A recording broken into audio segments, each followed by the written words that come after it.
Il se pourrait bien que ton prochain niveau soit précisément là où tu te refuses d'aller. Tu maîtrises tout sauf ce que tu ressens. Et si ta plus grande force, c'était aussi ta capacité à être touché. Pendant très longtemps, j'ai intellectualisé mes émotions au lieu de les vivre pleinement. J'évitais absolument tous les moments où je pouvais craquer. Et surtout, je donnais beaucoup et j'acceptais peu de soutien.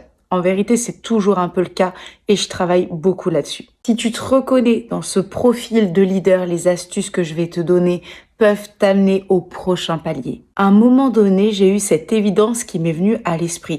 Tout ce que j'offre à mes clients, je me suis posé cette question et elle est où mon Amélie à moi? Il s'avérait que je ne l'avais pas. Alors crée-toi un espace où tu peux te déposer, voire parfois même t'effondrer en sécurité. Laisse l'émotion t'apprendre ce que ton mental ne veut pas entendre. Et montre-toi vulnérable dans un cadre choisi. Tu vas voir ta puissance se libérer, se démultiplier. Parce que oui, se protéger derrière la maîtrise est aussi souvent confondu avec fuir l'émotionnel.